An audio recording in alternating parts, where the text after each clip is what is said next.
கிறிஸ்தேசுக்குள் பிரியமாய் அழைக்கப்பட்டு தெரிந்து கொள்ளப்பட்ட சகோதர சகோதரிகளே, நம் பிதாவாகிய கடவுளாலும் நம் அருமை இரட்சகர் இயேசு கிறிஸ்துவின் இனிதான நாமத்தினாலும் கிருபையும் சமாதானமும் பரிசுத்தமும் அன்பும் ஐக்கியமும் நம் அனைவரோடும் கூட சதா காலங்களிலும் இருப்பதாக என்ற அன்பின் வாழ்த்துக்களோடு இன்றைய தினத்திலுமே கூடிய நம் பிதாவாகிய கடவுள் நமக்கு ஒரு ஆயுசு நாளை கூட்டி கொடுத்து அவருடைய மேலான சத்தியத்தை தியானிக்கும்படியாக தந்துட்ட இந்த கிருபைக்காக கூடிய மீண்டும் ஒரு விசை நாம் என்ன செய்யலாம் அப்படின்னா, கர்த்தர் இயேசுவுக்கும் பிதாவாகிய கடவுளுக்கும் நன்றிகளையும் துதிகளையும் ஏறெடுக்கலாம். இன்றைய தினத்திலுமே கூடிய நம்ம பார்க்க இருக்கிறதான அந்த பாடம் என்னவென்று பார்த்தோமே என்றால், சகோதரர் சொன்ன வண்ணமாக பிறத்தலும் மரித்தலும். ஆனால் அதுக்கு முன்பதாக நான் என்ன பண்ணணும் அப்படின்னா, உங்ககிட்ட ஒரு சாரி கேட்கணும். ஏன்னா அது போன வாரம் கேட்டிருக்கணும், ஆனாலும் போன வாரம் சமயம் இல்லாத காரணத்தினால அதை கேட்க முடியல. ஆனால் இந்த தருணம் அதுக்கு ஏற்ற தருணம், அதுக்காக நான் கேட்குறேன். நாம் எல்லாருமே சகோதரர்கள் இல்லையா?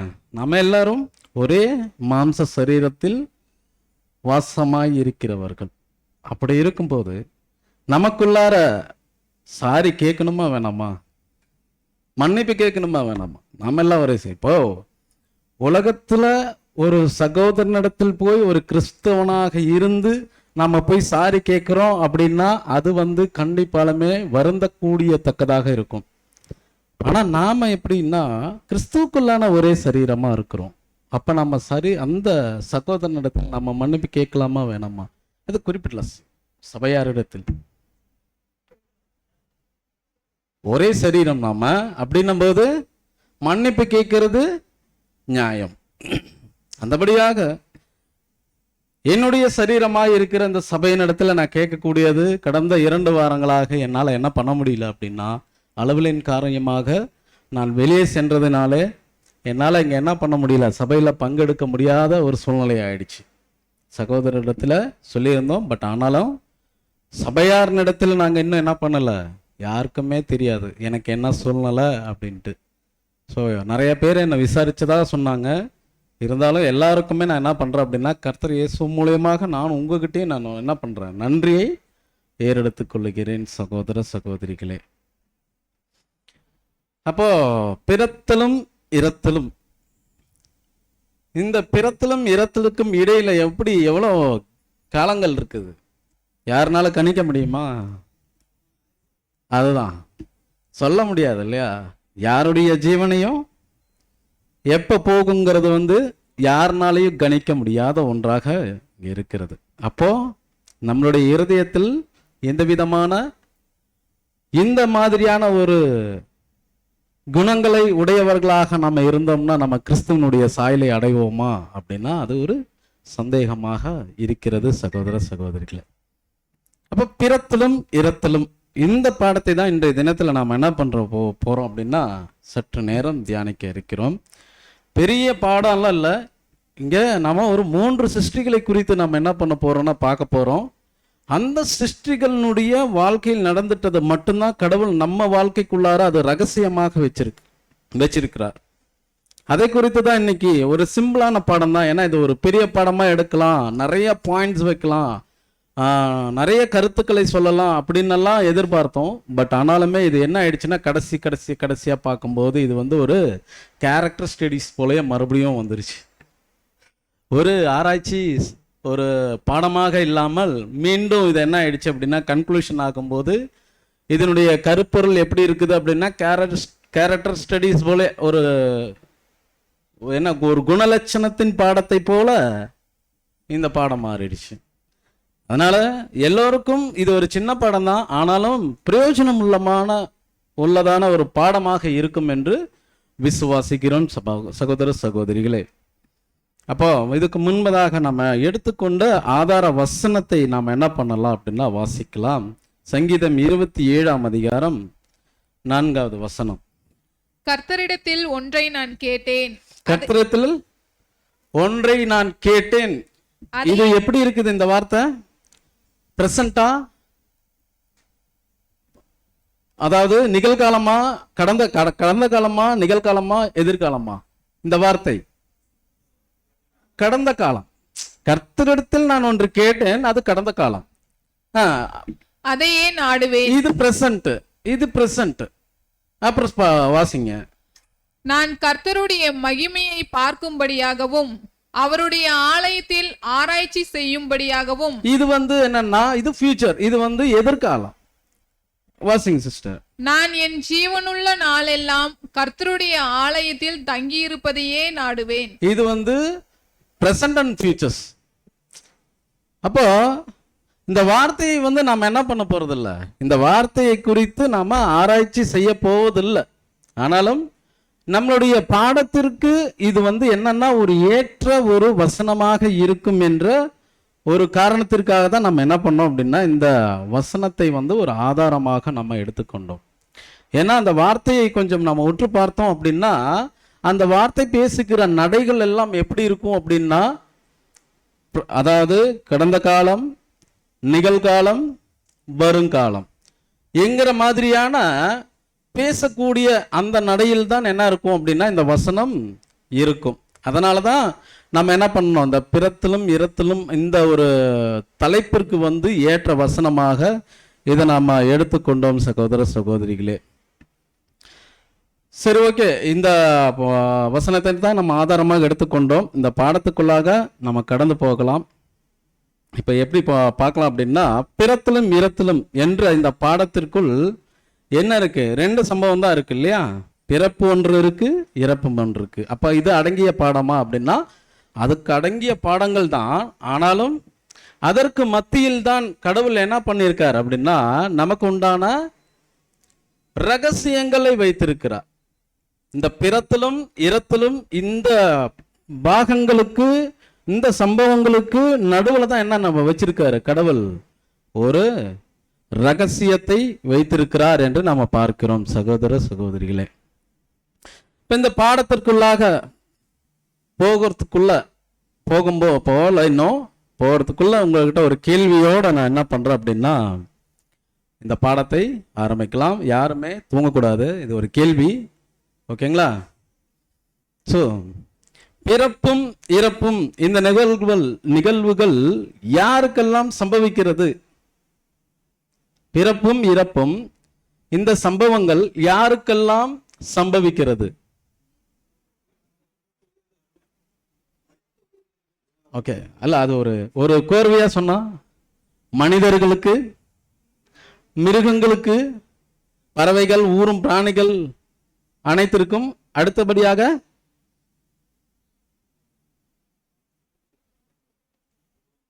புரியல, தாவரங்கள். கரெக்டு தான். ஏன் அது ஏன் சொல்றீங்க? அதுவும் ஜீவன் தான். மரங்கள், செடிகள், கொடிகள், தாவரங்கள் இதுவும் எப்படிதான், அதுக்கும் பிறப்பு ஒன்று இருக்கு, இறப்பு என்ற ஒன்று இருக்கு இல்லைங்களா? இப்ப இதுக்கு தான் இருக்குதா அப்படின்னா வேற எதுக்கு இருக்கு?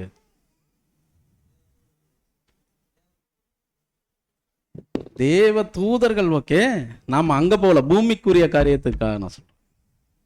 வேற எதுக்கு இருக்கு? வேற ஒண்ணுக்கு இருக்கு. அதை என்ன பண்ணணும் அப்படின்னா நம்மளால அதை கிரகிக்க முடியாத ஒரு சூழ்நிலை. நாம எல்லாருமே நினைச்சுக்கிறோம் இதுக்கு மட்டும்தான் ஜீவன் இருக்கு, மற்ற எதுக்கு ஜீவன் இல்லை அப்படின்னு. வேற ஒண்ணுக்கு ஜீவன் இருக்கு. எதுக்கு அப்படின்னா வருடங்களுக்கு இருக்கு, மாதங்களுக்கு இருக்கு, வாரங்களுக்கு இருக்கு, ஒரு மணி நாட்களுக்கு இருக்கு, ஒரு மணி நேரங்களுக்கு இருக்கு, ஒரு நிமிடங்களுக்கு இருக்கு, ஒரு மணி துளிகளுக்கு இருக்கு. யாராகிலும் ஒரு மணி துளி இப்படி போனாலும் அந்த ஒரு மணி துளியை யாராலும் மாற்ற முடியுமா? இந்த பக்கம் ரிவேர்ஸ்ல கொண்டு வர முடியுமா? கண்டிப்பா முடியாது. அப்போ அந்த மணித்துளி இறந்தது தான். ஸோ இதையெல்லாம் பார்க்க வேண்டும்.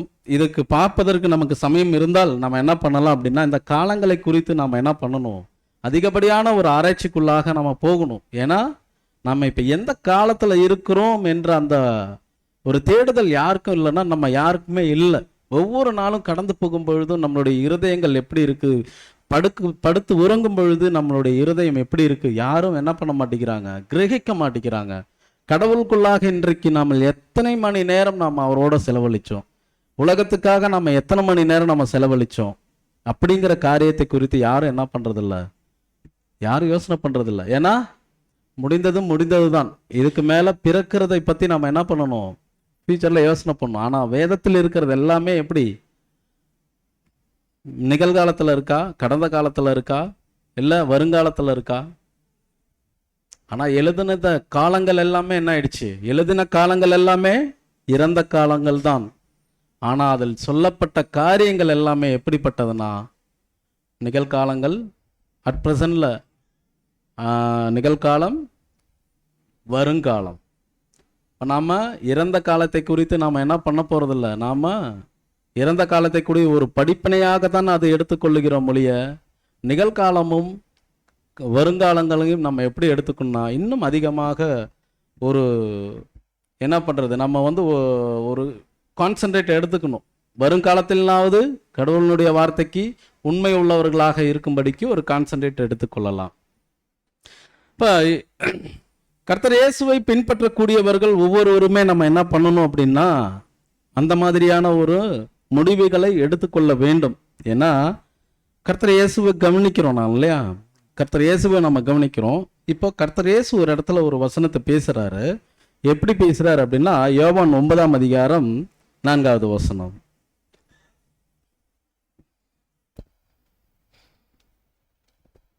பகற்காலம் இருக்கும் மட்டும் நான் என்னை அனுப்பினவருடைய கிரியைகளை செய்ய வேண்டும். பகற்காலம் மட்டும் என்னை அனுப்பினவருடைய என்ன செய்யணும், கிரியையை செய்யணும். கடவுள் கட்டளை கொடுத்துட்டார். கடவுள் கட்டளை கொடுத்து அந்த கட்டளை என்னுடைய இருதயத்தில் இருக்கிறது என்று கர்த்தர் இயேசு சும்மா இருந்தாரா அப்படின்னா கர்த்தர் இயேசு அப்ப சும்மா இல்ல. எதுல காமிச்சார், என்ன செய்யணும், கிரிகளை செய்யணும். பண்ணுங்க சிஸ்டர். அப்படியே ஒருவனும் கிரியை செய்யக்கூடாத ராக்காலம் வருகிறது. இங்கதான் நாம என்ன பண்றோம், இங்கதான் நாம மாட்டிக்கிட்டோம். இப்ப ஒவ்வொருவருக்குமே கடவுளுடைய வார்த்தைகள் எல்லாமே தங்களுடைய இருதயத்திலே இருக்கிறது. இதெல்லாமே கிரியையினால் எல்லாருமே செய்கிறோமா, இல்ல ஒருவேளை ராக்காலம் வந்து விட்டதா, இல்ல வரலையா? கர்த்தரை பின்பற்றுகிற ஒவ்வொருவருமே கர்த்தர் செய்த கிரியைகள் நாம் செய்கிறோமா? ஒருவேளை செய்ய தவறிவிட்டோம் அல்லது ஒருவேளை ராக்காலம் வந்து விட்டதா? ஒருவருக்கு ஒருவர் அன்பா இருக்கிறோமா? ஒருவருக்கு ஒருவர் விசுவாசத்தை விசுவாசிக்கிறோமா? நம்பிக்கை உள்ளவர்களாக இருக்கிறோமா? இல்ல குணசாலிகளாக இருக்கிறோமா? நீடிய பொறுமையோடு இருக்கிறோமா? நீடிய சாந்தத்தோடு இருக்கிறோமா? எப்படி இருக்கிறோம் என்று நம்ம பார்க்க வேண்டும். ஒருவேளை இந்த கேரக்டர்ஸ், இந்த குணலட்சணங்கள் நம்மளுடைய இருதயத்துல இல்லை அப்படின்னா அவங்களுக்கு என்ன ஆயிடுச்சு, அவங்களுக்கு ராக்காலம் வந்துருச்சு. யார் ஒருவர் கர்த்தர் இயேசுனுடைய கிரியைகளை செய்யாமல் தங்கள் இஷ்டத்தின்படி நடக்கிறார்களோ அவர்களுக்கு ராக்காலம் வந்து விட்டது. அப்ப கிரியை செய்யக்கூடிய ஒவ்வொருவருக்குமே என்னது, பகற்காலம் இருக்கிறது. கர்த்தர் இயேசுனுடைய சரீர அங்கமாக இருக்கிறார் அப்படிங்கிறது இந்த வசனத்தின் மூலம் பார்க்கிறோம் சகோதர சகோதரிகள். அது மாத்திரம் இல்ல, கர்த்தர் இயேசு எதை குறித்து இந்த வசனத்தை பேசுகிறார் என்றால் காலத்தை குறித்து தான் அந்த வார்த்தை அங்க பேசியிருக்கிறார் என்பதை நம்ம பார்க்கிறோம் சகோதர சகோதரிகளே. அப்போ ஒருவர் கிரியை செய்யக்கூடாத ராக்காலம் அது வந்து விட்டதா இல்லையா என்று நம்ம பார்க்கும் பொழுது ஒவ்வொருவருடைய கிரியை மூலம் நமக்கு தெரியும் ராக்காலம் வந்து விட்டதா இல்லையா என்று. அப்ப கர்த்தர் இயேசுனுடைய கிரியை யாரெல்லாம் செய்ய இங்க தடையா இருக்கிறார்களோ, செய்யாமல் இருக்கிறார்களோ அவர்களுக்கு ராக்காலம் வந்து விட்டது. அவர்கள் ஒவ்வொரு காரியங்களுமே கிரகித்து மேலே வருவதற்கு மிக கடினமாக இருக்கும் என்பதை இந்த இடத்துல நம்ம பார்க்கிறோம் சகோதர சகோதரிகளே. ஓகே, இப்ப நம்ம தலைப்பில் உள்ள முதல் காரியத்தை குறித்து நாம பார்க்கலாம். ஏன்னா அதுதானே இங்க முக்கிய புள்ளியாக இருக்கிறது இல்லையா, பிறப்பும் மற்றும் இறப்பு. இப்ப பிறப்பு ரொம்ப முக்கிய ஒரு புள்ளியாக இருக்குது. ஏன்னா ஒருவர் பிறந்தால்தான் மரிக்க முடியும் இல்லையா. பிறப்பு என்றால் மாம்சத்துக்குரிய ரீதியிலாக இருந்தாலும் சரி, ஆவிக்குரிய ரீதியிலாக இருந்தாலும் சரி, முதலில் பிறக்க வேண்டும், பிறந்தால்தான் மரிக்கவும் முடியும்.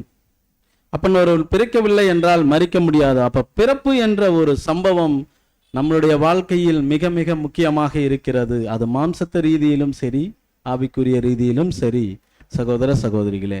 அப்போ பிறப்பு என்று சொன்ன உடனே இந்த பூமிக்குரிய காரியத்தில் 3 சிருஷ்டிப்புகள் நம்மளுடைய சிந்தையில வர வேணும். யார் அந்த 3 சிருஷ்டிகள்? வசனம் வாசிக்கலாம். ஆதியாகமம் 3ஆம் அதிகாரம் 15வது வசனம்.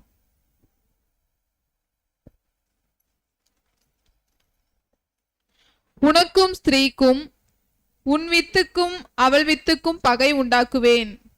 அவர் உன் தலையை நசுக்குவார், நீ அவர் குதிங்காலை நசுக்குவாய் என்றார். இந்த வசனம் எத்தனை சிருஷ்டிகளை குறித்து எழுதப்பட்டிருக்கு?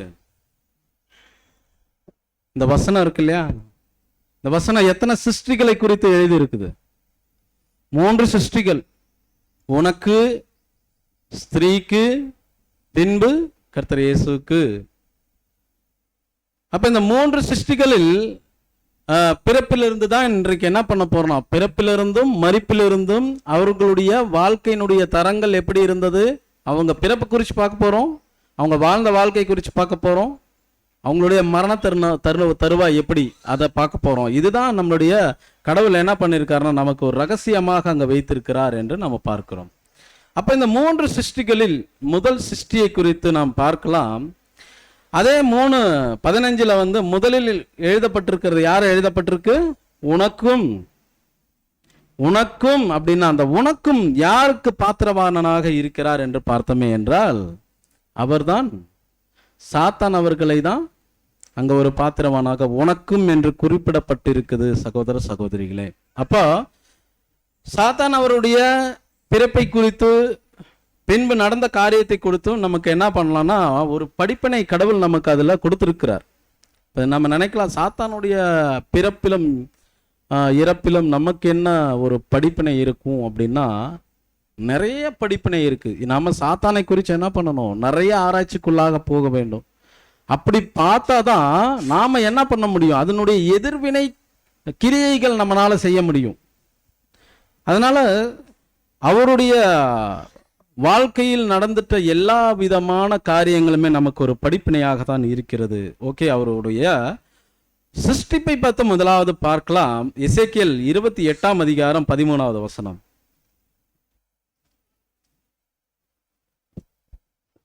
நீ தேவனுடைய தோட்டமாகிய ஏதேனில் இருந்தவன். பத்மராகம், புஷ்பராகம், வைரம், படிகப்பச்சை, கோமேதகம், யஸ்பி, இந்திர நீலம், மரகதம், மாணிக்கம் முதலான சகலவித ரத்தினங்களும் பொன்னும் உன்னை மூடிக்கொண்டிருக்கிறது. நீ சிருஷ்டிக்கப்பட்ட நாளில் உன் மேல வாத்தியங்களும் உன் நாகஸ்வரங்களும் உன்னிடத்தில் ஆயத்தப்பட்டிருக்கிறது. நீ தேவனுடைய தோட்டமாகிய ஏதேனில் இருந்தவன். இந்த வார்த்தை யாரை அடையாளப்படுத்துகிறது அப்படின்னா இது சாத்தான் அவர்களை தான் இந்த வார்த்தை பேசுகிறது. பின்பு அவரை உருவாக்கப்பட்ட அந்த சிருஷ்டிப்பை குறித்து பேசுகிறது. இப்போ எப்படி அவரை சிருஷ்டிக்கப்பட்டிருக்கிறார் அப்படின்னா பத்மராகம், புஷ்பராகம் இதெல்லாமே எப்பேற்பட்ட ஒரு ரத்தினங்கள் அப்படின்னா விலையேற பெறாத ஒரு ரத்தினங்கள். அதெல்லாமே கம்மி விலையே கிடையாது. இது நம்ம பூமியில கிடைச்சது அப்படின்னா அந்த ஒவ்வொரு ரத்தினங்களுக்குமே பல்லாயிர கோடிக்கணக்கான ரூபாக்கள் வரும். அப்படிப்பட்ட 9 விதமான ரத்தினங்கள் மூலமாக செய்யப்பட்ட உருவாக்கப்பட்டவர் தான் யாரு? சாத்தான் அவர்களை. அவருடைய சிருஷ்டிப்பின் காரியத்தை குறித்து அந்த வசனம் பேசுகிறது நாம் பார்க்கிறோம். ஆனாலும் அவருடைய படைப்பை குறித்து பார்க்கும் போது எப்படி இருக்குது? இது மிக மிக பிரம்மாண்டமா இருக்கு. எசேக்கியேல் தீர்க்கதரிசி எப்படி எழுதுறாருன்னா பத்மராகம், புஷ்பராகம், மாணிக்கம், வைடூரம், வைரம், தங்கம் இவங்க எல்லாமே சேர்ந்து ஒரு மிக பிரம்மாண்டமாக அங்க என்ன பண்றார் அப்படின்னா பார்க்கறாங்க, படைக்கிறார் அப்படிங்கிறத பார்க்கிறோம். அப்ப இவ்வளவு பிரம்மாண்டமா படைச்சவரை எதுக்காக படைச்சாங்கன்றத பார்க்கணும் இல்லையா? இப்ப இவ்வளவு பிரம்மாண்டமா படைச்சாரு கடவுள், அதை நாம் பார்த்துட்டோம். அப்ப இவர் எதுக்காக படைச்சார் அப்படின்னா அது எசேக்கியேல் 28:12வது வசனம் வாசிக்கும். மனுபுத்திரனே, நீ தீரு ராஜாவை குறித்து புலம்பி அவனை நோக்கி, கர்த்தராகிய ஆண்டவர் உரைக்கிறது என்னவென்றால், நீ விசித்திரமாய் செய்யப்பட்ட முத்திரை மோதிரம், நீ ஞானத்தால் நிறைந்தவன், பூரண அழகுள்ளவன். அப்படி 14 வாசிங்க. நீ காப்பாற்றுகிறதற்காக அபிஷேகம் பண்ணப்பட்ட கேரூப், தேவனுடைய பரிசுத்த பர்வதத்தில் உன்னை வைத்தேன், அக்கினிமயமான கற்களின் நடுவே உலாவினாய். இப்போ அந்த வசனம் பார்த்தீங்கன்னா, நீ விசித்திரமாய் செய்யப்பட்ட முத்திரை மோதிரம். அது இல்லாம அவர் எப்படி இருக்காராமா? பூரண அழகுள்ளவர், ஞானத்தில் நிறைந்தவர். இப்படின்னு யார் சொல்றாரு? கர்த்தர் சொல்றார். பிதாவாகிய கடவுள் படைத்தவரே சொல்றார், அவர் எப்பேற்பட்ட அழகுள்ளவர், எவ்வளோ பெரிய பிரம்மாண்டம் அவரு அப்படிங்கிறத கடவுளே சொல்றார். அது மாத்திரமல்ல, அவரை எதுக்காக படைத்தார்கள்? நீ காப்பாற்றுகிறதற்கு அபிஷேகம் பண்ணப்பட்ட கேருப். காப்பாத்துறது அப்படின்னா அது எவ்வளவு பெரிய வேலை இல்லையா? காப்பாற்றுகிறதற்காக அபிஷேகம் பண்ணப்பட்ட கேருப். அப்ப அந்த வேலையை அவர் கரெக்டா செஞ்சாரா அப்படின்னு பார்த்தோம்னா, அந்த வேலையை அவர் அங்க செய்யல. காப்பாற்றுகிற வேலை எவ்வளவு முக்கியமான வேலையாக இருந்தாலும் அந்த வேலையை அவர் என்ன பண்ணல அப்படின்னா செய்யாமல் இருந்தார் என்று நாம் பார்க்கிறோம் சகோதர சகோதரிகளே.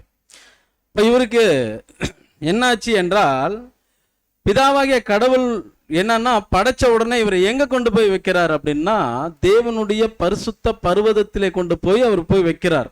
ஆனாலும் இவர் செய்கிற காரியங்கள்லாம் என்ன பண்றார் அப்படின்னா, அக்கினிமயமான கற்களிடத்திலே போய் தன்னை பற்றி பெருமையாக பேசிக்கொள்ளுகிறார். மற்ற தூதர்களை தன்வசப்படுத்திக் கொள்வதும், தன்வசம் படித்து கொண்டது மாத்திரமல்ல, அந்த தூதர்களை சேர்த்து கொண்டு உலா வருகிறதை நம்ம படிக்கிறோம். கடவுள் என்ன பண்றார் அப்படின்னா, அவருடைய படைப்பில் ஆரம்பம் முதல் முடிவு வரைக்குமே அவர் பார்க்கிறார். அப்போ ஒரு வசனத்தில் கர்த்தர் சொல்றத பார்க்கலாம். எசேக்கியேல் 28ஆம் அதிகாரம் 15-16 வரைக்கும் வாசிங்க. நீ சிருஷ்டிக்கப்பட்ட நாள் துவங்கி உன்னில் அநியாயம் கண்டுபிடிக்கப்பட்டது மட்டும் உன் வழிகளில் குறையற்றதிருந்தாய். உன் வியாபாரத்தில் மிகுதியினால் உன் கொடுமை அதிகரித்து நீ பாவம் செய்தாய். ஆகையால் நான் உன்னை தேவனுடைய பர்வதத்திலிருந்து ஆகாதவன் என்று தள்ளி காப்பாற்றுகிற கேருப்பாய் இருந்த உன்னை அக்கினிமயமான கற்களின் நடுவே இராதபடிக்கு அழித்து போடுவேன். அழிக்கல, இன்னும் அழித்து போடுவேன். அப்போ உன் வியாபாரத்தின் மிகுதியால் உன் கொடுமை அதிகரித்து நீ பாவம் செய்தாய். இப்போ பாவம் செய்தான்னா நான் உன்னை என்ன பண்ணுவேன் அப்படின்னா அழித்து போடுவேன்னு தான் சொன்னாரு, நான் அழிக்கல இல்லையா? அப்ப இன்னும் அவர் எங்க இருக்காரு? அக்னி கற்களின் மத்தியில தான் அவர் இருக்காரு. இந்த வசனங்களை நம்ம கொஞ்சம் ஆராய்ச்சி பண்ணி பார்த்தோம்னா அப்படிதான் இருக்கும். உன் வியாபாரத்தின் மிகுதியால் உன் கொடுமை அதிகரித்து நீ பாவம் செய்தால். உன் வியாபாரம் என்றால் என்ன? இதற்கு விளக்கம் நம் கர்த்தராகிய இயேசு கிறிஸ்து ஒரு இடத்துல கொடுக்கிறார். என்ன கொடுக்கிறார் அப்படின்னா, மத்தேயு 13ஆம் அதிகாரம் 45வது வசனம் வாசிக்கலாம்.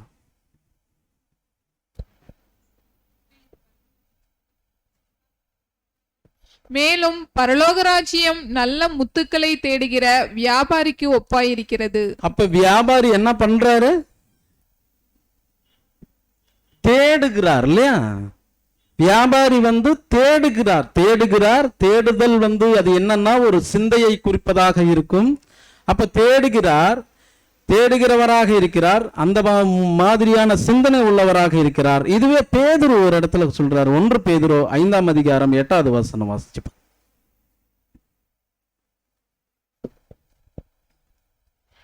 தெளிந்த புத்தியுள்ளவர்களாயிருங்கள், விழித்திருங்கள். ஏனெனில் உங்கள் எதிராளியாகிய பிசாசானவன் கெர்ச்சிக்கிற சிங்கம் போல் எவனை விழுங்கலாமோ என்று வகை தேடி சுற்றித் திரிகிறான். எப்படி சுத்திட்டு இருக்காரு?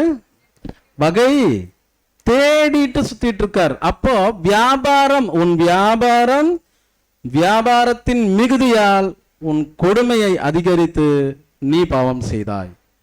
அப்ப கெட்சிக்கிற சிங்கத்தை போல இவர் எங்க ராஜ சிங்கம் இல்ல, கெட்சிக்கிற சிங்கத்தை போல யார் மத்தியில உலாவிக் கொண்டிருக்கிறார் அப்படின்னா அக்னி கற்களின் மத்தியில இவர் என்ன பண்ணிட்டு இருக்காரு, உலாவிக் கொண்டிருக்கிறார். கெச்சிக்கிற சிங்கம் போல ஒவ்வொரு தூதர்களையுமே என்ன பண்றாருன்னா தன் வசத்தை படுத்தி கொண்டு அவர் என்ன பண்றாருன்னா கடவுளுக்கு எதிராக உள்ள காரியங்களை அவர் வந்து செய்கிறார் என்று பார்க்கிறோம் சகோதர சகோதரிகளே.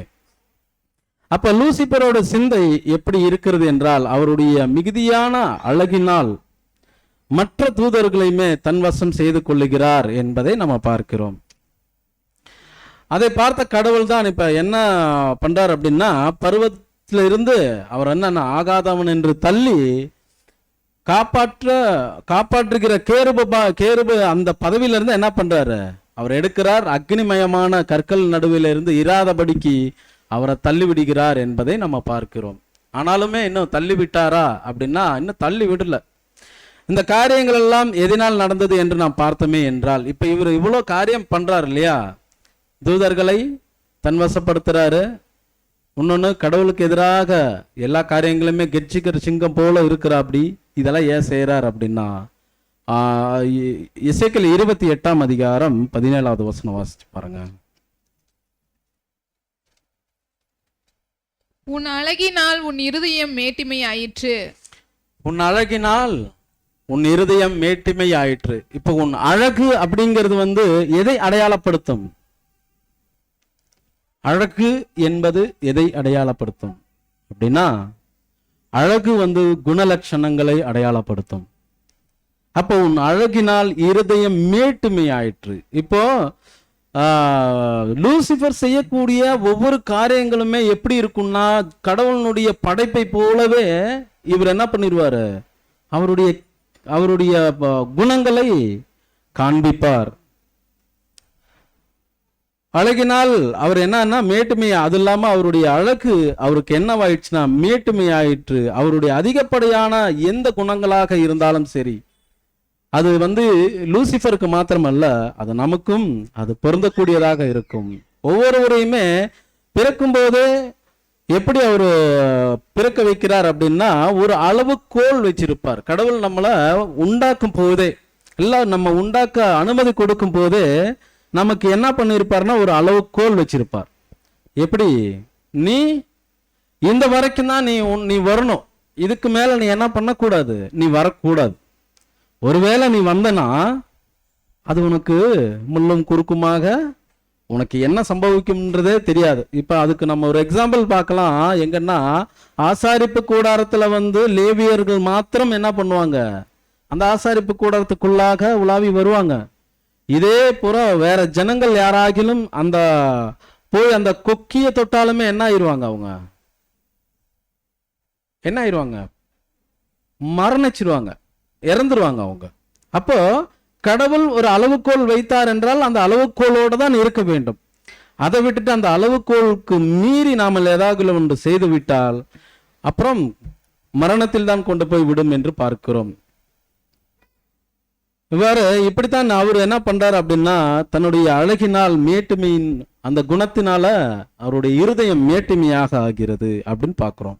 உன் மினுக்கினால் உன் ஞானம் கெட்டதாயிடுச்சு. அப்போ உன் மினுக்கு என்றால் எதை அடையாளப்படுத்தும் என்றால், மினுக்கு அப்படிங்கிறது வந்து கிரியை தான் அடையாளப்படுத்தும். அவருடைய கிரியைகள் எப்படி இருக்கிறது அப்படின்னா, மற்றவர்களை கவரும் வண்ணமாக அவருடைய கிரியை இருக்குது அப்படின்னு பார்க்கிறோம். அப்ப அவர் செய்யும் கிரியை எல்லாம் கடவுளை பிரதிபலிக்கும் அளவிற்கு இருப்பதனாலதான் இப்ப கடவுள் என்ன பண்றார் அப்படின்னா, அவரை வந்து அங்க இருந்து கீழே தள்ளி விடுகிறார் அப்படிங்கிறத பார்க்கிறோம். ஆனா அதுக்கு முன்னாடி ஒரு செய்கை வந்து என்ன பண்றார், லூசிபர் ஒரு செய்கை செய்கிறார். என்ன செய்கைனா, ஏசாயா 14ஆம் அதிகாரம் 12-15 வரைக்கும் பாருங்க. அவருடைய சிந்தை எப்படி இருக்கு, அதுவும் எந்த இடத்துல இருந்து அந்த சிந்தை சிந்திக்கிறார் என்று பார்க்கலாம்.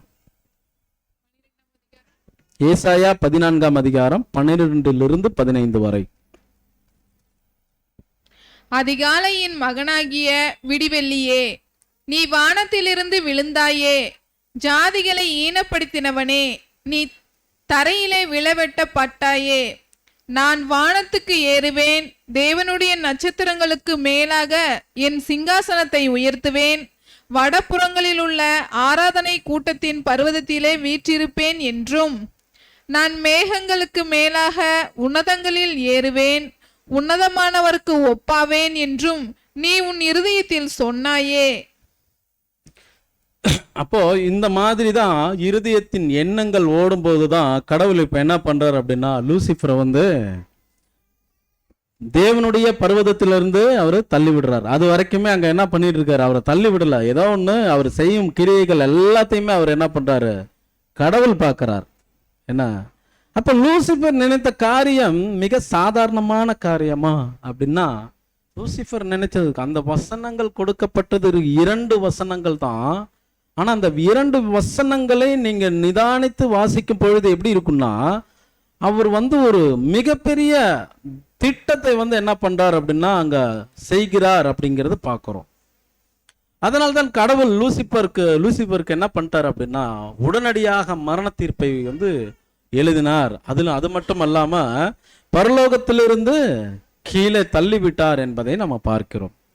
அப்போ இந்த 3 சிருஷ்டிகளில் முதல் சிருஷ்டியான லூசிஃபரை குறித்து நம்ம பார்த்தோம். அதில் நமக்கு என்ன பாடம் அப்படின்னு நாம பார்க்கும்போது, முதலில் அவருடைய முடிவு எப்படிதான் இருக்குது, அவருடைய முடிவு மரணம். அவருடைய பிறந்ததை குறித்து நம்ம பார்த்தோம். அவர் பிறந்த விதம் எப்படி இருக்கு, மிக மிக பிரம்மாண்டமாக இருக்கிறது. உன்னுடைய ஆரம்பம் அற்பமாக இருந்தாலும் முடிவு சம்பூர்ணமாக இருக்கணும் இல்லையா? ஆனா சாத்தானுடைய வாழ்க்கையில எப்படின்னா, ஆரம்பம் பிரம்மாண்டமாக இருந்தாலும் முடிவு எப்படி இருக்கு, அற்பமாக ஒரு வாழ்க்கையாக இருக்கிறது என்று பார்க்கிறோம். அப்போ அவருடைய ஆரம்பமே அவருடைய மரணத்திலிருந்து தான் ஆரம்பிக்கிறது என்று பார்க்கிறோம். இன்னும் அவர் என்ன ஆகலன்னா, மரணத்தின் வழி இப்ப சாத்தானுக்கு தெரியாது இல்லையா? அவருக்கு மரணத்தினுடைய வழி தெரியுமா? மேபி பார்த்திருக்கலாம்.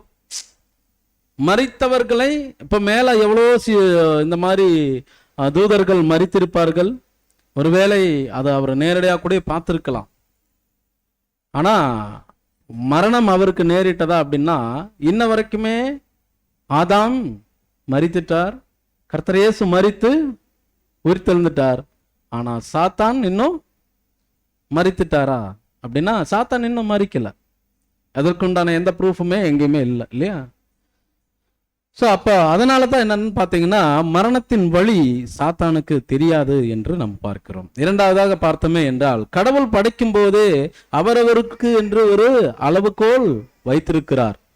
அவரவர்கள் அளவுகோலிற்கு மேலாக என்று நாம் பார்க்கும்போது, இது எங்க நாம பார்க்கிறோம், அளவுகோலுக்கு மேல எங்க போறாரு அவரு அப்படின்னா, மீண்டும் ஒரு விஷயம் வாசிக்கலாம். ஏசாயா 14:14 வாசிச்சு பாருங்க.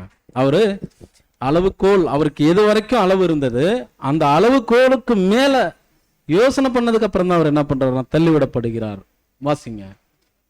நான் மேகங்களுக்கு மேலாக உன்னதங்களில் ஏறுவேன், உன்னதமானவருக்கு ஒப்பாவேன் என்றும் நீ உன் இருதயத்தில் சொன்னாயே. ஆனாலும் நீ அகாதமான பாதாளத்திலே தள்ளுண்டு போனாய். Okay sister. அப்போ நான் மேகங்களுக்கு மேலாக அப்படின்னா, மேகங்கள் எதை அடையாளப்படுத்தும் விதமாக இருக்குதுன்னா, உங்களுக்கு தெரியும், வனாந்தர பயணம் தெரியும். நாம எல்லோரும் நினைக்கிறோம் வனாந்தர பயணத்தில் வந்து முதன்மையாக யார் இருக்காங்கன்னா, மோசே தான் வழி நடத்த போகிறார் அப்படின்னு நம்ம நினைக்கிறோம். ஆனா மோசேக்கு முன்பதாக யார் இருக்காங்க? ஒரு தூதர் இருக்காரு. அதுக்கு மேல என்ன இருக்கு? மேகஸ்தம்பம், அக்னி ஸ்தம்பம். இவங்க மேகஸ்தம்பம் எங்க போய் நிக்குதோ அங்க அவங்க நின்றுணும். மேகஸ்தம்பம் மறுபடியும் எப்போ அந்த புகை கிளம்பி போகுதோ அப்ப இவங்க என்ன பண்ணணும்? கிளம்பி போகணும்.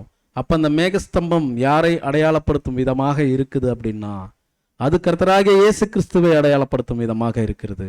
அதனால்தான் கர்த்தர் இயேசு சொல்றார், நானே வழியும் சத்தியமும் ஜீவனுமா இருக்கிறேன். இப்ப மேகங்களுக்கு மேலாக ஏறுவேன். எங்க ஏறுவேன்? உன்னதங்களுக்கு ஏறுவேன். அப்போ கர்த்தர் இயேசு கிறிஸ்துவை விட இவர் என்ன பண்ணணும்னா, மேல போய் உன்னதங்களுக்கு ஏறுவேன், உன்னதமானவருக்கு ஒப்பாவேன் என்ற அந்த சிந்தை என்ன பண்ணுதுன்னா அவருக்குள்ளார வருது. அப்போ லூசிபருக்கு என்ற அந்த மனிதனுக்கு ஒரு அளவுகோல் இருக்குது. அந்த அளவுகோலுக்கு மீறி அவர் செய்த காரணத்தினாலே அவருக்கு என்ன பண்ணப்பட்டுருச்சு அப்படின்னா மரண தீர்ப்பு எழுதப்பட்டது என்று நாம் பார்க்கிறோம். அப்படி பார்க்கும்போது நாமும் எப்படித்தான் இருக்க வேண்டும் என்றால், மேகங்களுக்கு மேலாக போக நினையாமல் மேகங்களுக்கு கீழாகவே இருக்க வேண்டும் என்ற சிந்தை நமக்குள்ளாக வேண்டும். அப்ப மேகங்களுக்கு மேலாக போகணும் அப்படின்னு யார் நினைக்கிறாங்க? பிசாசு நினைக்கிற. அப்படி அவர் நினைக்கிற அவருடைய குணங்கள் எப்படி இருக்குது? பெருமை, மேட்டுமை, பொறாமை, பொய், புரட்டு, இன்னும் என்னெல்லாம் இருக்குதோ எல்லாமே யார்கிட்ட இருக்கு? எல்லாமே சாத்தான்கிட்ட இருக்கு. அவர் தான் என்ன நினைக்கிறாரு? மேகங்களுக்கு மேலாக போகணும்னு நினைக்கிறாரு. ஆனா நாம எப்படி இருக்கணும்? வனாந்தரத்தில் நடந்தாலும், என்னதான் கொள்ளை நோய் வந்தாலும், என்னதான் மரணமே நேரிட்டாலும் மேகங்களுக்கு மேலாக ஏறுவோம் என்ற அந்த சிந்தை, அந்த மேட்டுமை நமக்குள்ளாக உண்டாகக்கூடாது. அதற்கு எடுத்துக்காட்டு யாருன்னா நம்மளுடைய லூசிஃபர் அவர்கள். அதே போல் பொறாமை, மேட்டுமை, பெருமை, இவையான கிரியைகளை எல்லாமே நம்ம என்ன பண்றோம் அப்படின்னா நமக்குள்ளாக உண்டாக வேண்டாம். இதற்கு காரணக்காரி யாராக இருக்கிறார்னா அதுக்கு காரணக்காரி பிசாசானவனாக இருக்கிறான். அதை நாம தொடர்ந்து நம்ம செஞ்சோம்னா நாம யாருக்கு சீஷராக இருப்போம்னா நாம சாத்தானுக்கு சீஷராக இருப்போம் என்று பார்க்கிறோம். அப்போ நம்ம இந்த மாதிரியான ஞானங்கள், இந்த மாதிரியான ஒரு குணங்கள் நமக்குள்ளார வந்துருச்சுன்னா நம்மளுடைய ஞானம் எப்படி ஆயிரும்னா நம்மளுடைய ஞானம் கெட்டு போய்விடும், நம்மளுடைய சிந்தை கெட்டு போய்விடும்.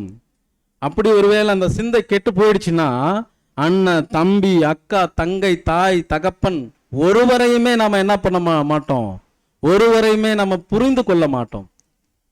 ஒவ்வொருவரையுமே நம்ம எப்படிதான் பார்ப்போம்? மிருகம் போல பார்ப்போம்.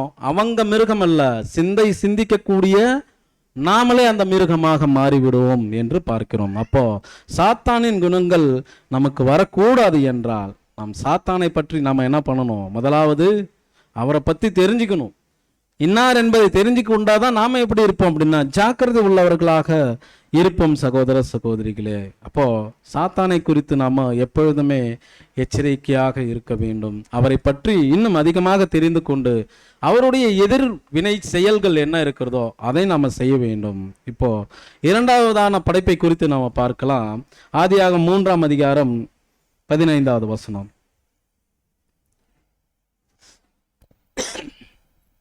உனக்கும் ஸ்திரீக்கும் உன் வித்துக்கும் அவள் வித்துக்கும் பகை உண்டாக்குவேன். அவர் உன் தலையை நசுக்குவார், நீ அவர் குதிங்காலை நசுக்குவாய் என்றார். இப்போ உன் வித்துக்கும் அவள் வித்துக்கும் பகை உண்டாக்குவேன் அப்படின்னா உன் வித்திற்கும் உனக்கும் ஸ்திரீக்கும். அப்போ நமக்குள்ளாக ஒரு கேள்வி உண்டாகலாம். என்னன்னா, ஸ்திரீ ஒரு சிருஷ்டிப்பாக மாறுவாங்களா? ஸ்திரீ ஒரு சிருஷ்டிப்பாக இருக்கக்கூடுமா அப்படின்னா, ஏவாளை ஏவாளாக பார்த்தோமே என்றால் அவர் ஒரு இரண்டாம் தர சிருஷ்டிப்பின் நிலையில்தான் வருவார் இல்லையா? ஏன்னா எங்கிருந்து அவருக்கு விலா எலும்பு எடுக்கப்படுறது? ஒரு பரிபூர்ண மனுஷனிலிருந்து விலா எலும்பை எடுத்து அவருக்கு வைக்கிறோம். அப்படின்னும் போது படைப்பின் காரியத்தில் இவர் இரண்டாவது படைப்பாக தான் வருவார். இரண்டாம் தரம் தரம் இருக்கு இல்லைங்களா? நீங்க தரம்னா தாரம்னு நினைச்சுக்க. இரண்டாம் தாரம் இல்லை, இரண்டாம் தரங்கள், அந்த தரத்துக்குள்ளார வருவாங்க. ஆனா நம்ம எப்படி பார்க்கும்போது ஏவாளை ஏவாளாக பார்த்தோமே என்றால் அவரு இரண்டாம் தரம்னுடைய கேட்டகரியில வருவாங்க. ஆனா இந்த வசனத்தின் படி பார்க்கலாம். ஆதியாகமம் 2ஆம் அதிகாரம் 24வது வசனம். இது நிமித்தம் புருஷன் தன் தகப்பனையும் தன் தாயையும் விட்டு தன் மனைவியோடு இசைந்திருப்பான், அவர்கள் ஒரே மாம்சமாயிருப்பார்கள். இந்த வசனத்தின் படி ஏவாளை பார்த்தமே என்றால் அவர்கள் எப்படி இருப்பாங்க அப்படின்னா ஆதாம்னுடைய மாமிசம், ஆதாம் தான் அப்படிங்கிற மாதிரி. இந்த வசனத்தின் படி பார்த்தமே என்றால் ஏவாள் ஒரு முதல் தரமான ஒரு படைப்பின் கீழாகத்தான் வருவார் என்று பார்க்கிறோம். ஆகிலும் ஆதாமியும் ஏவாளையும் எந்த தர வரிசையில் படைக்கப்பட்டார்கள் என்பதை நம்ம பார்க்கணும் இல்லையா? இப்போ ஆதாம் ஏவாள் படைச்சிட்டாங்க. எந்த தரத்தின் அடிப்படையில் படைக்கப்பட்டார்கள் அப்படின்னா சங்கீதம் 8ஆம் அதிகாரம் 5வது வசனம்.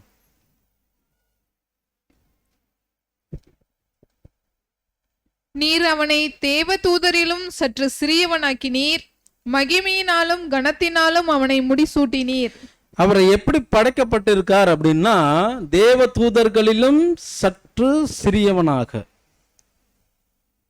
அவர்களை படைக்கப்பட்ட வரிசை எப்படி இருக்குது அப்படின்னா தேவ தூதர்களிலும் சற்று சிறியவனாக அவர் படைக்கப்பட்டார். இது முதல் இதனாலதான் நம்ம அவங்களை என்ன பண்றோம் அப்படின்னா முதல் தரம் அப்படின்னு நம்ம சொல்றோம். அதுவும் ஆதாமையும் ஏவாளையும் எதனால் உண்டாக்கினார் அப்படின்னு நம்ம பார்க்கணும் இல்லையா? ஏன்னா இதுக்கு முன்னாடி யாரை பார்த்தோம்?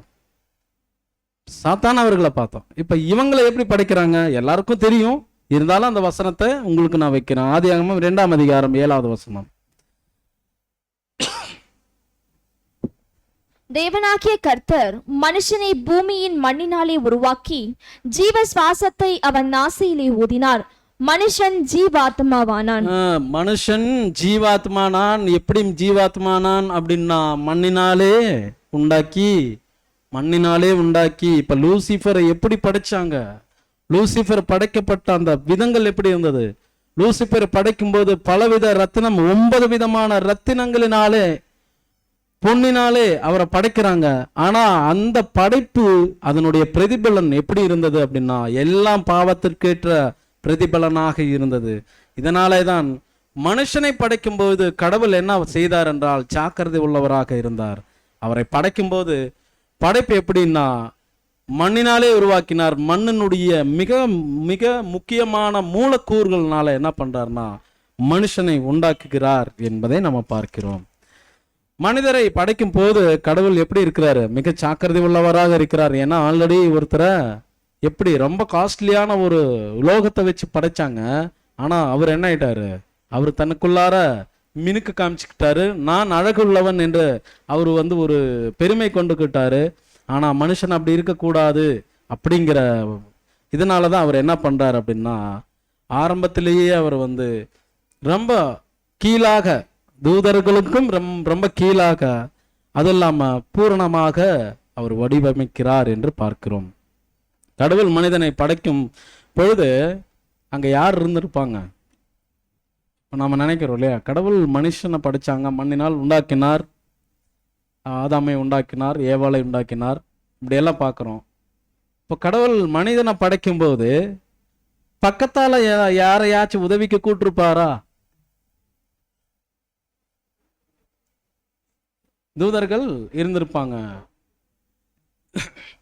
இது எப்படின்னா இது ரொம்ப ரொம்ப பெரிய ஃபார்முலா இல்லையா? மனிதரை படைக்கும் பொழுது அங்க யார் மட்டும்தான் இருந்திருப்பாங்க அப்படின்னா இது ஒரு அனுமானம் தான். இது உண்மைங்கிறத நமக்கு எந்த ஒரு இது இல்லை. ஏன்னா நமக்கு கடவுள் படைச்சார். தேவனாகிய கர்த்தர் மனுஷனை பூமியிலே மண்ணினாலே உண்டாக்கி. அப்ப இங்க நம்ம கிட்ட கடவுள் உண்டாக்கினார் தான் இருக்குது. ஆனா அதுதான் சத்தியமா இருக்கும் நான் விசுவாசிக்கிறது. ஏன்னா இந்த மனுஷன் படைக்கிற அந்த ஃபார்முலா ஒருவேளை லூசிபர் தெரிஞ்சுக்கிட்டாருன்னா அவர் என்ன பண்ணுவார்? அவரும் ஒரு ஃபார்முலாவில் என்ன பண்ணிடுவார்? மனுஷனுங்களை உண்டு பண்ணிடுவார். ஆனாலும் அவர் உண்டு பண்ணாமல் இருந்தாரோ அப்படின்னு நம்ம கேட்டோம்னா, மனுஷனை அவருக்கு தேவையான மனுஷனை படைக்காம இருந்தாரோ அப்படின்னா, தேவகுமாரர்கள் உலகத்தில் மனுஷகுமாரத்திகள் சௌந்தரியமுள்ளவர்கள் என்று கண்டு அவரை திருமணம் செய்து கொண்டாங்க. அவருக்கு ஃபார்முலா தெரியாது. ஆனா இந்த மனித குலத்தை எப்படி அழிக்கலாங்கிற ஃபார்முலா அவருக்கு கம்பல்சரி தெரியும். ஸோ அதனாலதான் மனிதனை படைக்கும் பொழுது எப்படித்தான் படைக்கிறார் என்றால் எந்தவித பொறாமையும் மேட்டுமையும் பெருமையும் இல்லாதவாறு மண்ணினாலே உண்டாக்குகிறார். அப்போ ஆதாம படைக்கும் போது பாத்தீங்க அப்படின்னீங்கன்னா அவருக்கு பெருமை இருந்ததா, பொறாமை இருந்ததா, மேட்டுமை இருந்ததா அப்படின்னு நாம பார்க்கும்போது அந்த விதமான எந்த ஒரு குணங்களுமே ஆதாமுக்கு இல்லாமல் இருந்தது என்று பார்க்கிறோம். சாத்தான் அவர்களை உண்டாக்கப்பட்டவர் நம்ம பார்க்கும்போது காப்பாற்றுவதற்காக அவரை படைத்தார் அப்படின்னு பார்த்தோம். ஆனா அவர் என்ன பண்ணல? அவர் காப்பாற்ற தெரியல, அவர் காப்பாற்றவும் முடியல. ஆனா இப்ப என்ன பண்ணிட்டாரு? இப்ப பூமியில போட்டாங்க. இப்ப இப்போ பூமியில போட்டோன்னே அவர் என்ன பண்றாருன்னா, இவங்க என்ன செய்யறாங்க அப்படின்னு பயங்கர எரிச்சல் உண்டாக்கி இவர் எங்க வராரு அப்படின்னா ஏதேனுக்கு வராரு. அவர் செய்ததெல்லாம் குற்றம்ங்கிற அந்த உணர்வுகள் கிடையாது, எதுவும் இல்லை. ஆனா இவங்களை பாதுகாக்கணுன்ற அந்த விஷயம் தெரிஞ்சதுக்கு அப்புறம் தான் இப்ப எங்க வராருன்னா ஏதேனுக்கே வராரு. இப்ப கடவுள் கட்டளை கொடுத்த எந்த காரியமே யாருக்கு தெரியாது அப்படின்னா, இப்ப ஆதாமின் இடத்துல வந்து கடவுள் பேசிட்டார் இல்லையா? என்ன பேசிட்டார்? நீங்க எல்லா கனிகளையும் சாப்பிடலாம், அந்த நடுவில் இருக்கிற அந்த விருட்சத்தின் கனியை வந்து நீங்க என்ன பண்ணக்கூடாது, சாப்பிடக்கூடாது அப்படின்னு யார்கிட்ட சொல்லியிருக்கார்? ஆதாம்கிட்ட சொல்லியிருக்காரு. ஆதாம் ஏவாள்கிட்ட சொல்லியிருக்காங்க. ஆனா இந்த விஷயம், இந்த கட்டளை யாருக்கு தெரியாது அப்படின்னா லூசிஃபருக்கு தெரியாது. அப்ப அவர் எப்படி தெரிஞ்சுக்கிறார் அப்படின்னு பார்த்தோம்னா, யார் மூலியமாக தெரிந்து கொள்ளுகிறார் அப்படின்னா ஏவாளின் மூலமாக தான் தெரிந்து கொள்ளுகிறார் என்று பார்க்கிறோம். ஏன்னா ஏவாள் எப்பொழுதுமே என்ன பண்றாங்க அப்படின்னா, எப்பொழுதுமே போகும்பொழுதும் வரும்பொழுதும் அவங்க எப்ப பார்த்தாலுமே அந்த கனியின் மேல ஒரு கண் இருக்குது. அதுவும் அவங்க எப்படி பார்க்கறாங்கன்ற விதத்தை வந்து என்ன பண்றாங்கன்னா எழுதுறாங்க. ஆதியாகமம் 3ஆம் அதிகாரம் 6வது வசனத்தை வாசிச்சு பார்க்கலாம். அப்பொழுது ஸ்திரீயானவள் அந்த விருட்சம் புசிப்புக்கு நல்லதும் பார்வைக்கு இன்பமும் புத்தியை தெளிவிக்கிறதற்கு இச்சிக்கப்படத்தக்க விருட்சமுமாய் இருக்கிறது என்று கண்டு அதன் கனியை பறித்து புசித்து தன் புருஷனுக்கும் கொடுத்தாள், அவனும் புசித்தான். அப்போ ஏவாளினுடைய அந்த கனிக்கு மேல இருக்கிற அந்த ஆர்வம், அந்த எண்ணம் எப்படி இருக்குது அப்படின்னா இவ்வளவு அதிகமாக இருக்கிறது என்று பார்க்கிறோம். புசிப்புக்கு நல்லதும் பார்வைக்கு இன்பமும் புத்தியை தெளிவித்தற்கு இச்சிக்கப்படத்தக்க விருட்சமாய் இருக்கிறது அப்படின்னு இந்த வசனத்தின் மூலம் அல்ல, ஒவ்வொரு நேரமும் ஏவாள் என்ன பண்றாங்க, அந்த கனியை பார்த்துக்கிட்டே இருக்கிறாங்க. ஆனா லூசிபர் எப்படிப்பட்டவர் அப்படின்னா ஞானத்தால் நிறைந்தவர். இதே ஏவாள் செய்யக்கூடிய காரியம் ஒரு மனிதனாக இருந்தாலுமே என்ன பண்ணிடுவாங்க, கண்டிப்பாலுமே கண்டுபிடிச்சிருவாங்க. இந்த அம்மா என்னடா போகுது வருது, போகும்போதும் வரும்போதும் அந்த மரத்தையே தான் நோட் பண்ணிட்டே இருக்குது, என்ன விஷயம் அந்த மரத்தில் அப்படி என்ன இருக்கு அப்படிங்கிறத நாமளே கண்டுபிடிச்சிடலாம். ஆனால் சாத்தான் அப்படியா? அவர் எவ்வளோ பெரிய ஞானம் நிறைந்தவர். அதுவும் ஞானம் எப்படிப்பட்ட ஞானம், தரங்கட்ட ஞானம். ஏன்னா எவனுக்கு விழுங்கலாம் என்று வகை தேடி சுற்றி திரியும் ஞானம். அவர் என்ன பண்ணுவாரு, கட்டளை என்னன்றது தெரியாது. இப்ப கட்டளை தெரிஞ்சுக்கணும், என்ன கட்டளையாக இருக்கும் அப்ப தெரியணும். தெரிஞ்சாதான் இவர் என்ன பண்ண முடியும், உள்ளார பூந்து ஆட்டைய கிளப்ப முடியும். அப்படிங்கிறனாலதான் இப்ப வந்து என்னன்னா இவங்க கிட்ட கேக்குறாங்க, ஏன் ஒருவேளை அந்த கனியை வந்து நீங்க சாப்பிடக்கூடாதுன்னு யாராவது சொல்லிட்டீங்களாமா, கடவுள் சொல்லிட்டாராமா, எப்ப பார்த்தாலும் நீங்க என்ன பண்றீங்க, இப்படியே வரீங்க இப்படியே போறீங்க, ஆனா மற்ற எதையுமே சாப்பிட மாட்டீங்க, ஆனா அந்த மரத்துக்கு பக்கத்தால வரீங்களே அப்படிங்கிற மாதிரி கேள்வி கேட்டிருக்கார். ஆனா அதுக்கு முன்னதாக என்ன நடந்திருக்கு அப்படின்னா, இவங்க ஏவாள் வந்து பார்க்கறது எல்லாமே தெரிந்து கொண்ட லூசிபர் அந்த பழத்தை சாப்பிடுவது போல ஒரு பின்பத்தை என்ன பண்ணிருக்கார், ஏவாள் முன்னாடியாக காண்பித்திருக்கிறார். அதை விசுவாசித்த ஏவாள் என்ன பண்றாங்க அப்படின்னா, ஆதாமிடம் சொல்லியிருக்கலாம், வாய்ப்புகள் இருக்கு, சொல்லியிருக்கலாம் அந்த பழத்தை நீங்க சாப்பிடக்கூடாதுன்னு சொன்னீங்க, ஆனா அங்க என்ன பண்ணுது, ஒரு சர்ப்பம் சாப்பிடுது, அதை நான் பார்த்தேன், ஆனாலுமே அந்த சர்ப்பம் என்ன ஆகல, சாகல. அப்படின்னோடனே இல்லப்பா ஒருவேளை நாளைக்கு செத்தாலும் செத்து இருக்கலாம், நீ போய் என்ன பண்ண வேணா நாளைக்கு வேணா போய் பாரு அப்படின்னு. இவங்களும் என்ன பண்றாங்க, மறாவது நாள் இங்க வந்து சர்ப்பம் செத்ததா என்று பார்ப்பதற்காக இங்க வரும்பொழுதுதான். ஆனா சர்ப்பம் எப்பேற்பட்டதாக இருக்குதுன்னா, சர்ப்பம் காட்டு ஜீவன்களை பார்க்கிலும் மிக தந்திரமுள்ளதான ஒரு சர்ப்பம். அப்ப மரத்துக்கிட்ட போய் பாம்பு மரித்ததா என்று பார்க்கும்போது ஒரு சிந்தையோடு என்னன்னா அவங்க போறாங்க.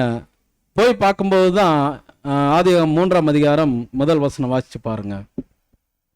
தேவனாகிய கர்த்தர் உண்டாக்கின சகல காட்டு ஜீவன்களை பார்க்கிலும் சர்ப்பமானது தந்திரமுள்ளதாயிருந்தது. அது ஸ்திரீயை நோக்கி, நீங்கள் தோட்டத்தில் உள்ள சகல விருட்சங்களின் கனியையும் புசிக்க வேண்டாம் என்று தேவன் சொன்னது உண்டோ என்றது. அப்போ இவங்க என்ன பண்றாங்க, அந்த சர்ப்பம் போய் செத்துருச்சான்னு போய் பார்க்கலான்னு போறாங்க. ஆனா சர்ப்பம் தந்திரம் உள்ளது என்று ஏவாளுக்கு தெரியாது. இப்ப ஏவாள்கிட்ட சர்ப்பம் கேக்குது, ஏன் இவங்க எதுக்கு வந்திருக்காங்க, அந்த சர்ப்பம் செத்து போச்சான்றதுக்காக பார்க்கறதுக்காக மேபி ஒரு வேலை வந்திருக்கலாம். ஏன்னா இந்த சர்ப்பம் தான் தந்திரம் உள்ளதாக இருக்கிறது இல்லையா. இங்க பேசப்பட்ட வார்த்தைகள் எல்லாமே எப்படி இருக்குன்னா முழுமையான வார்த்தைகள் அல்ல. இதுல கடவுள் ஒரு இடத்துல அப்போஸ்தலர்ல வந்து சொல்லியிருப்பார், அப்போஸ்தலர் யோவான்ல சொல்லியிருப்பார், நான் எழுத வேண்டிய அநேக காரியங்கள் இருக்கிறது, அவ்வளவும் எழுதினால் இந்த புத்தகம் அது பத்தாது அப்படின்னு கர்த்தர் இயேசு ஒரு இடத்துல வந்து யோவான் எழுதின சுவிசேஷத்துல சொல்லியிருப்பார். அப்போ இந்த சாத்தான் எப்பேற்பட்டவர் அப்படின்னா மிக தந்திரம் உள்ளவராக இருக்கிறார், ஞானம் நிறைந்தவராக இருக்கிறார். அவர் என்ன பண்ணிருப்பார்னா பாம்பின் மூலமாக ஒரு பின்பத்தை காண்பித்து சாப்பிடுவது போல. இப்ப இவங்களுக்கு அந்த பழத்தை சாப்பிட்டதுமே செத்துருவாங்கன்னு தானே சொன்னாங்க. ஆனா இந்த பழம் பாம்பு சாப்பிட்டுச்சே, அப்போ ஒருவேளை அந்த பாம்பு செத்துருக்குமான்னு இப்போ உள்ளார வந்து பார்க்குறாங்க. உள்ளார வந்து பார்த்த உடனே தான் சர்ப்பம் கேட்குது, நீங்கள் எல்லா கனியும் சாப்பிடக்கூடாதுன்னு ஒருவேளை கடவுள் சொல்லிட்டாரோ, ஏன் இந்த மரத்துக்கிட்டே வந்துட்டு இருக்கீங்க அப்படின்னு சர்ப்பம் கேட்கிற போல இருக்குது. நீங்கள் தோட்டத்தில் உள்ள எந்த கனியுமே புசிக்க கூடாது என்று கடவுள் ஏதாவது சொல்லியிருந்தாரா? எந்த மரத்தை விட்டு இந்த மரத்தை விட்டு நீங்க என்ன பண்ண மாட்டேங்கிறீங்க, போக மாட்டேங்கிறீங்க அப்படின்னு சர்ப்பம் கேட்குது. ஏவாள் என்ன சொல்றாங்க அப்படின்னா, எல்லாம் நாங்க சாப்பிடலாம், ஆனா அந்த மரத்தின் கனியை குறித்து கடவுள் நீங்க என்ன பண்ணக்கூடாது. இப்பதான் இவங்க என்ன பண்றாங்க, கடவுளுடைய கட்டளையை வந்து சொல்றாங்க. அது வரைக்குமே சாத்தானுக்கு என்ன தெரியாதுன்னா, என்ன கடவுள் கட்டளை கொடுத்திருக்காரு என்றது தெரியாது. இப்பதான் வந்து சொல்றாங்க, நீங்கள் சாகாதபடிக்கு அதை புசிக்கவும் அதை தொடவும் வேண்டாம். ஆனால் நீ நேற்று என்ன பண்ணுன, இவங்க ஏவாள் கேட்குறாங்க, நேற்று நீ என்ன பண்ண, நீ அந்த கனியை புசித்தாய், ஆனாலும் நீங்க என்ன ஆகல, சாகல அப்படின்னு ஏவாள் கேட்டிருக்கலாம் மேபி. அப்போ நீங்கள் அந்த கனியை புசித்தால் செத்து விடுவோமா என்றெல்லாம் ஏவாள் என்ன பண்றாங்க அப்படின்னா இந்த கனியை குறித்து அந்த சர்ப்பத்தின் இடத்தில் கேட்குது. அப்பதான் சர்ப்பம் சொல்லுது, அது 4வது வசனம், ஆதி 3:4 வாசிச்சு பாருங்க. அப்பொழுது சர்ப்பம் ஸ்திரீயை நோக்கி, நீங்கள் சாகவே சாவதில்லை. இங்கதான் வந்து என்ன பண்றாங்க, அவருடைய தந்திரத்தை இன்னும் அதிகமாக பண்றார். எப்படி பண்றார், கடவுளுடைய கட்டளையை வந்து தெரிந்து கொண்டார். என்ன தெரிந்து கொண்டார், இவங்க அந்த அந்த கனியை புசித்தால் இவங்க செத்துடுவாங்க அப்படிங்கிற கடவுளுடைய கட்டளையை தெரிஞ்சு கொண்டார். இப்போ என்ன சொல்றாங்க, முதலாவது ஒரு பொய்யை சொல்றாங்க, நீங்க என்ன பண்ண மாட்டீங்க, அந்த கனியை சாப்பிட்டீங்கன்னா நீங்க சாகவே மாட்டீங்க அப்படின்னு முதலாவது பொய்யை வந்து என்ன பண்றார் அப்படின்னா மனிதர்களிடத்திலே விதைக்கிறார் அப்படின்னு பார்க்கிறோம். இப்ப நாம தெரியும், நீ பொய் பேசியிருக்கிறவனானால் நீ பொய்யனும் பொய்க்கு பிதாவுமா இருக்கிறீங்க. அப்போ நமக்கு எங்கிருந்து பொய் உண்டானது அப்படின்னா இந்த வார்த்தையிலிருந்து தான் உண்டானது. கடவுள் நீங்க இதை புசிக்கும் நாளிலே சாகவே சாவீர்கள் என்று சொன்ன கடவுளுக்கு ஆப்போசிட்டா சொன்ன வார்த்தை தான், நீங்கள் சாகவே சாவதில்லை, பொய் உருவானது அப்படின்னு பார்க்கிறோம் சகோதர சகோதரி. ஏனென்றால் விஷயம் அவருக்கு தெரிந்து கொண்டார். அதாவது மனுஷன் இப்படி சாப்பிட்டுட்டா அவங்க மரிச்சிருவாங்க, அதுக்கப்புறம் நாம என்ன பண்ணலாம், இதுக்கு மேல நாம வந்து இந்த உலகத்தை வந்து ஆண்டு கொள்ளலாம் என்ற அந்த எண்ணத்தோடு என்ன பண்றாருன்னா பொய்யை மனிதர்களிடத்தில் திணிக்கிறார் என்று நாம் பார்க்கிறோம். 2வது பொய் பேசுறார். எப்படி பேசுகிறார் அப்படின்னா, புசிக்கும் நாளிலே உங்கள் கண்கள் திறக்கப்படும் அப்படின்னு என்ன சொல்றாருன்னா சொல்றார். கண்கள் திறக்கப்படும்னா ஆக்சுவலா சொல்ல போனா அப்ப படைக்கப்பட்ட மனிதர்களுடைய மூளை எப்படி வேலை செஞ்சது அப்படின்னா, கர்த்தர் ஒரு இடத்துல வந்து ஒரு வசனத்தை கொடுத்திருக்கிறார். எப்படி கொடுத்திருக்கார், ஆதாம் இந்த மிருகங்களுக்கு என்ன பெயரிடுவானோ என்று பார்ப்பதற்காக அவங்கள எல்லாம் என்ன பண்றாங்க, மிருகங்களை அவர் இடத்துல அனுப்புறாங்க. அப்போ ஆதாம் வந்து எப்படி ஒவ்வொரு தாவரங்களுக்கும் மரங்களுக்கும் மிருக ஜீவன்களுக்கும் எப்படி பெயரிட்டிருப்பார் அப்படின்னா, ஆதாம் வந்து முழு முழு மூளையுமே என்ன பண்றார் அப்படின்னா முழு மூளையுமே பயன்படுத்துறார். ஆதாமுக்கு அப்படியெல்லாம் இருந்தது.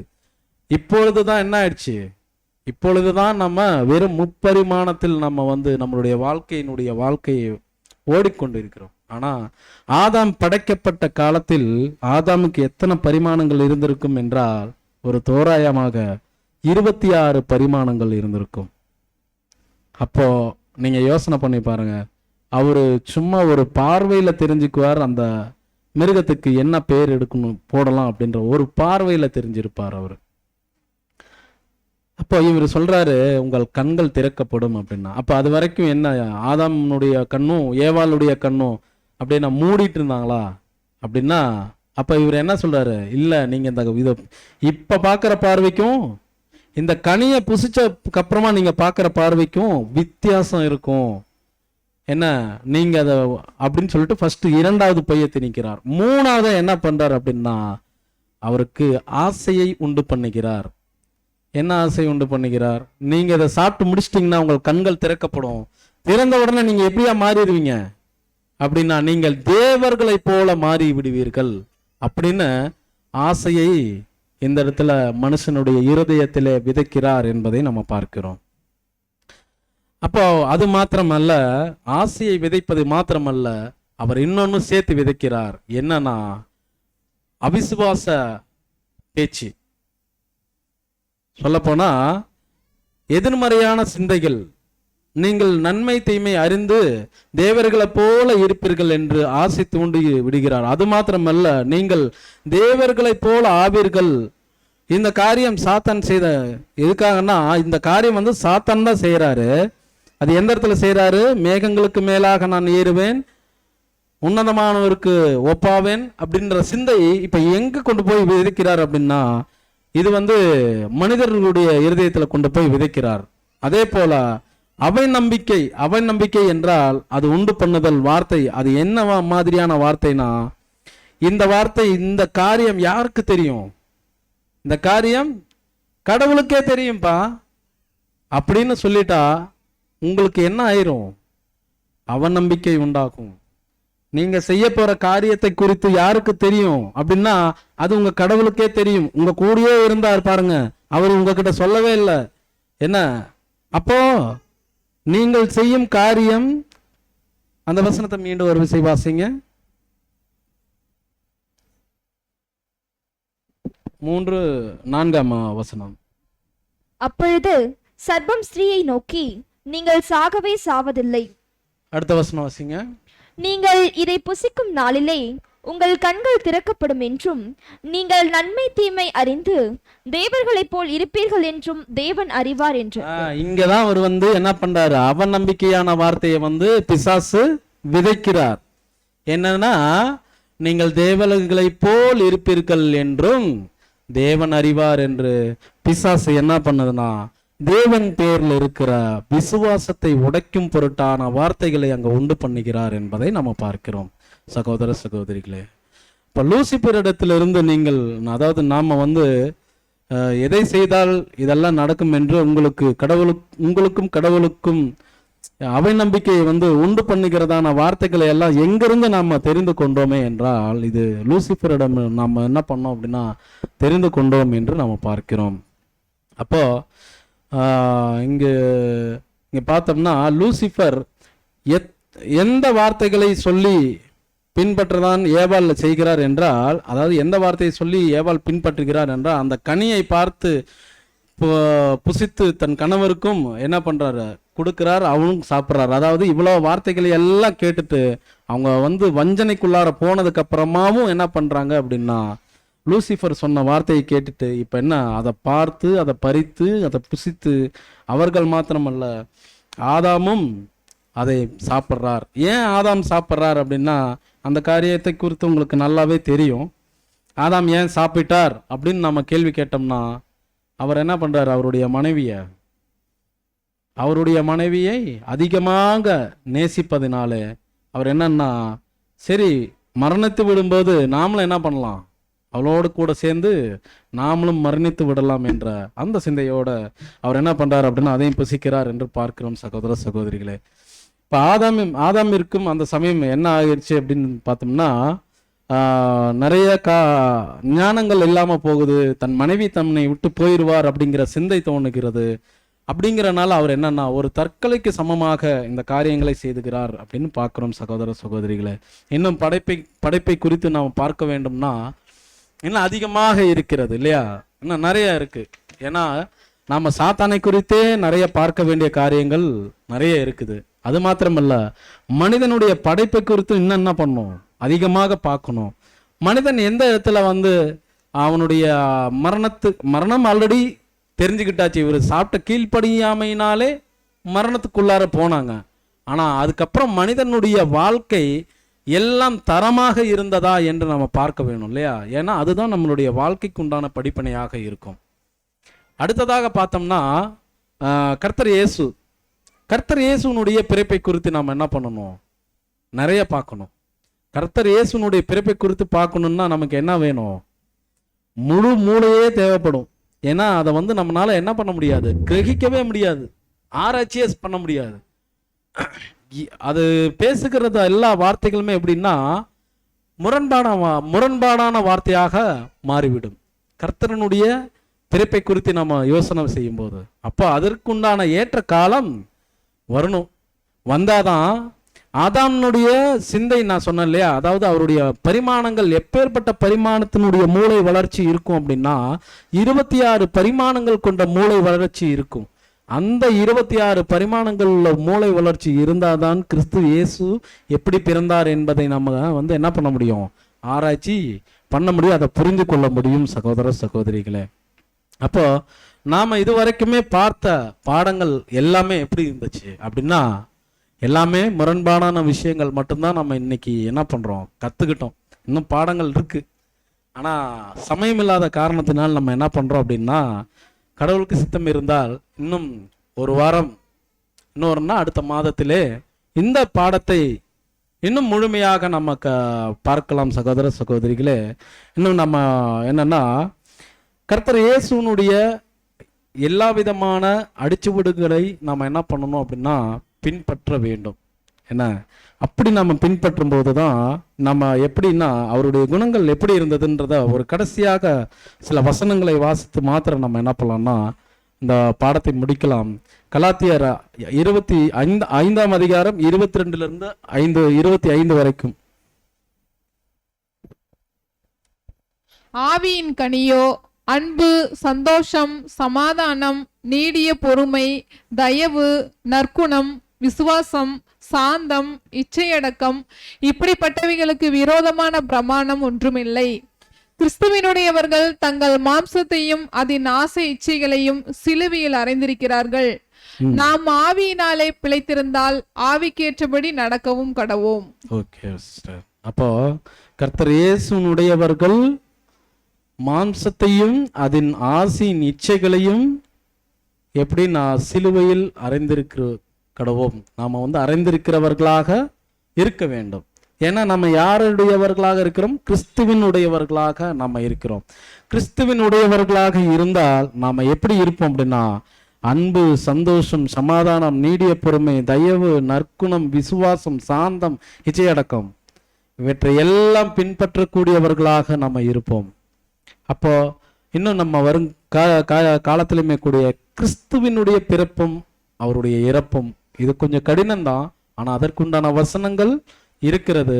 அதை ஆராய்ச்சி செய்யும்படிக்கு நாம் என்ன பண்ணணும் அப்படின்னா நம்முடைய சிந்தையை ஒருமனமாக கர்த்தரிடத்துல திருப்பினோம் ஆனால் அவர் நமக்கு பதில் தருவார் என்பதை நம்ம விசுவாசிக்கிறோம்.